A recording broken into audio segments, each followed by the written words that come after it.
जब मैं यूएस में था और मैं अपनी मास्टर्स कर रहा था in cyber security from New York University, जो कि one of the top school है, तो मेरे प्रोफेसर हैं एक प्रोफेसर निक रीस।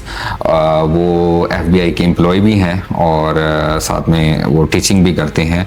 तो चूँकि मेरी बेस ये थी, मेरा रिसर्च इंटरेस्ट थी फेक मेरा, तो मैंने उनसे रिक्वेस्ट की कि मैं इस पे ना काम करना चाहता हूँ। कोई प्रेसिडेंट है, उनका एक ऑर्डर है या उन्होंने कोई वॉइस भेजी है या वीडियो है या इवन लेटर है, तो हमने क्या किया है कि हमने इसमें एक कंसेप्ट है NFTs, हमने वो इंट्रोड्यूस कराया है। तो क्या करते हैं कि फर्स्ट स्टेप में आपकी वीडियो है, हम उसको NFTs असाइन कर देते हैं। वो क्या करता है कि वो आपके जो at the time of video creation, वो बेसिकली टाइम स्टैम्प उसका देख लेता है, उसमें आइडेंटिटी किसने क्रिएट की वो उसमें रिकॉर्ड कर लेता है, ठीक है। और ये मैं बताता हूँ कि वो कहाँ पर रिकॉर्ड होता है, ठीक है। इसी तरह से वो उसकी लोकेशन और सारा कुछ, तो वो बेसिकली हमारे पास एज ए प्राइमरी सोर्स एक रिकॉर्ड हो जाता है कि ये वीडियो न्यूयॉर्क में इस टाइम पे इस आइडेंटिटी ने इस टाइम रिकॉर्ड की। तो आजकल रिसेंटली आपको पता है कि सोशल मीडिया के ऊपर आप देख लें कि कोई पॉलिटिकल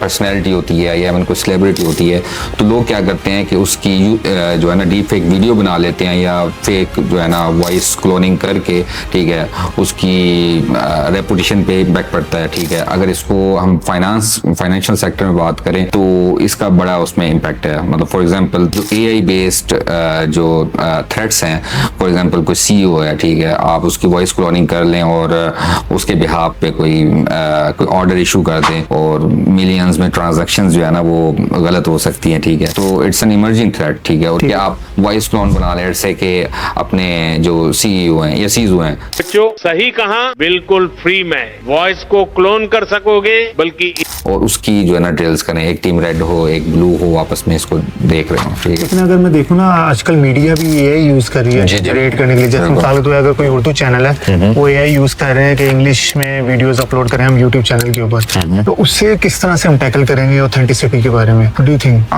मतलब कि हम किस तरह ऑथेंटिकेट करेंगे बाय यूजिंग यही चीजें जो आपने टूल बनाया है या जो भी आपने रिसर्च की है? क्योंकि मार्केट में, मुझे जैसे आपने बताया, मार्केट में उस तरह से चीजें नहीं है कि डिटेक्ट कर सके।